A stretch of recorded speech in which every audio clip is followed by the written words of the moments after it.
Welcome back to my channel, Mzansi Screen Time. If you're new around here or haven't smashed that subscribe button yet, what are you waiting for? Hit subscribe right now, turn on those notifications by clicking the bell icon so you never miss a single explosive update, and drop a massive like on this video if you're ready for the real, unfiltered truth about what's going down in Mzansi right now. Share this with your squad, your family group chats, your WhatsApp statuses. Let's get this conversation blowing up in the comments. Today, we're going super deep, extra long, no holding back on one of the biggest scandals rocking South Africa in 2026.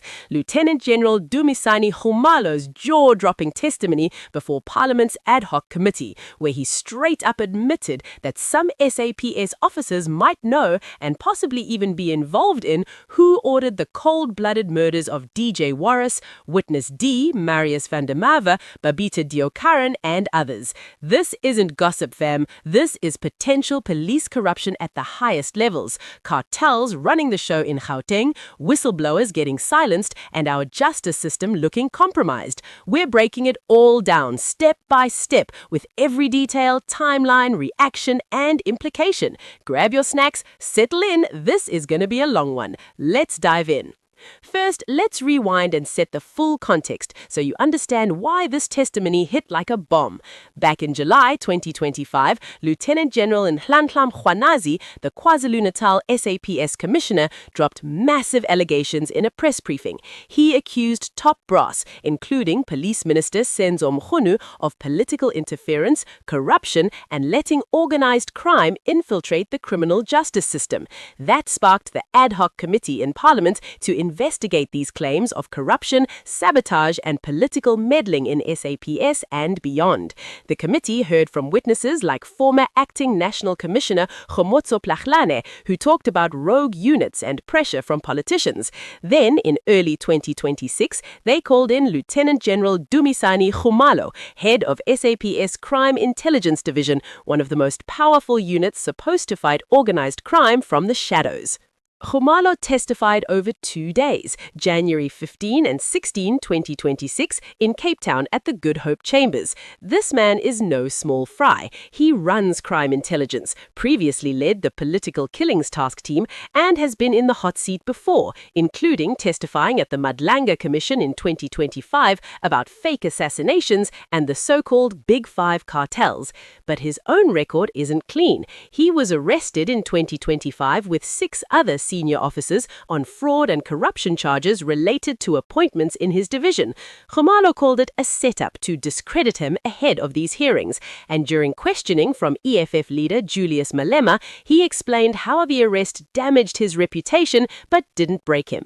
He insisted he's implementing Zondo Commission recommendations to clean house.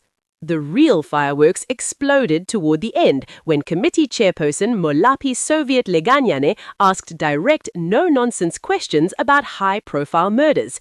Leganyane started with Babita Deokaran, the Gauteng health whistleblower assassinated in 2021 after halting massive corruption at Tembisa Hospital. Is it possible that within the SAPS, the people who killed Babita Deokaran are known? Khumalo's answer: yes, it's possible. Then Leganyane pushed further. What about Witness D, Marius van der Merwe, and DJ Warras? Khumalo didn't dodge. He said, yes, it's possible some SAPS members know who the killers are, who ordered the hits, and even that officers could have been directly involved. He referenced the Sindiso Magaka assassination in 2017, where the hitman testified that the AK-47 and getaway car came from crime intelligence resources. That's not speculation. That's a sitting crime intelligence head admitting the system might be rotten from within. Let's talk about the broader bombshells Khumalo dropped throughout his testimony, because this goes way beyond those murders. He revealed a risk analysis showing that almost the entire Gauteng SAPS is working with criminal cartels. He called them the Big Five, or Karo cartel. These syndicates have allegedly infiltrated not just police, but the whole justice chain: prosecutors, courts, private security, even politicians.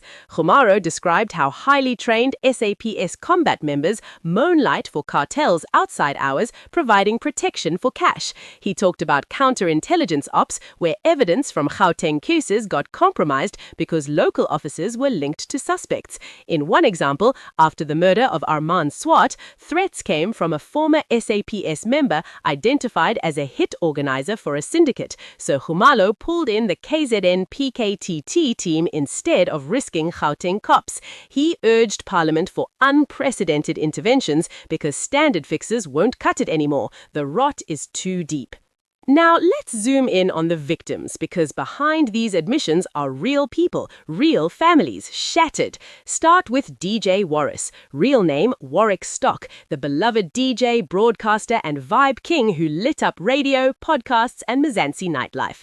On December 16th, 2025, not 17 as some early reports said, he was gunned down in a targeted hit in Joburg CBD right after parking outside Zambezi House. 3 suspects approached and opened fire. Cold, professional. The nation mourned. His funeral in Rosebank drew massive crowds. Tributes from celebs like Pearl Thusi, who later faced backlash but spoke from the heart.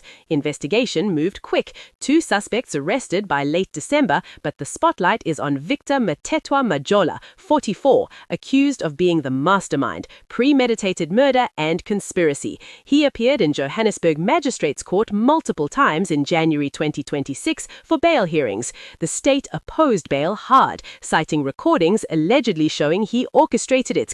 Majola claims the evidence is fabricated. His lawyer, Dumisani Khumalo, argued alibis like video footage placing him in Soweto at the time. Court postpones judgment to January 26th. Questions linger. Motive? Personal, tied to media, or deeper links? Khumalo's words suggest SAPS might know more and aren't saying. Then Witness D, aka Marius van der Merwe, Vlam to those who knew him, a former Ekurhuleni Metro police officer turned whistleblower. He testified at the Madlanga Commission, exposing corruption and implicating suspended EMPD Deputy Chief Julius Mkhwanazi in a murder cover-up. Van der Merwe lived in fear. Earlier attempt on his life in September 2025 reported being followed by 2 white males in a Mahindra Bakkie.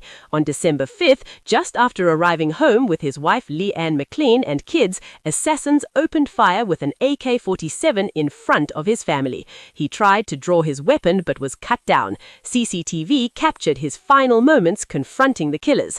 Outrage poured in from ANC, DA, SAFTA and families of other slain whistleblowers. Police identified 3 persons of interest, 1 questioned, linked to a Duduza murder and the prior attempt.